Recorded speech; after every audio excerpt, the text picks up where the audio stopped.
Deux champions de France, 4 maillots jaunes, 11 étapes du Tour, 2 critériums du Dauphiné et un Tour de Suisse. En 20 ans, Vincent Lavenu a connu des moments forts avec ses équipes, de Chazal jusqu'à AG2R, la mondiale.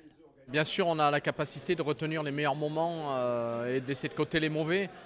Il y en a eu tellement de bons moments avec de belles émotions, de belles victoires, des partages avec les coureurs, avec le staff. C'est un tel investissement, bien sûr, de nos partenaires, mais de l'ensemble de l'équipe pour arriver à gagner des courses, que quand elles sont là, quand on les tutoie, ça génère des émotions, souvent des pleurs, des larmes de joie. Avec Perrault, 10e du dernier tour, Gadret, 4e du Giro, mais aussi Roche ou Riblon, l'équipe AG2R dispose de solides coureurs. Mais Vincent Lavenu a tout fait au printemps dernier pour avoir le numéro 1 mondial, Philippe Gilbert. Mais financièrement, le manager français n'a pu s'aligner. Philippe, je l'ai contacté moi l'année dernière, au mois de mai.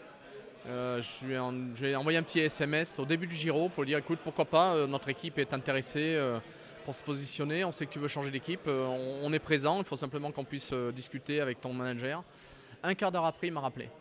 Un quart d'heure après, il m'a rappelé pour me dire Vincent, écoute, je ne suis pas fermé du tout, tiens, voilà les coordonnées de mon manager. Donc je trouve que c'est déjà, de la part de ce champion-là, c'est déjà, ça montre que c'est un vrai monsieur.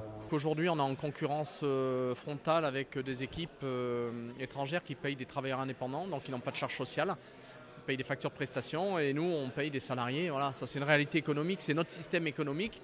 Je n'ai pas à le juger, c'est la réalité, mais on n'a pas tout à fait cette capacité de résister aux appels financiers des autres équipes.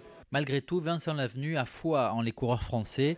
AG2R est d'ailleurs partenaire de Chambéry Cyclisme Formation. Un jour, dans 7 décennies, un Français gagnera le Tour de France. Vous voyez les résultats chez les amateurs, c'est pas anodin. On monte en puissance à tous les niveaux. Vous avez vu Pierre Roland cette année gagner l'Alpe d'Huez.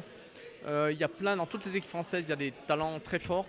Et je pense qu'il faut être confiant pour les 10 prochaines années.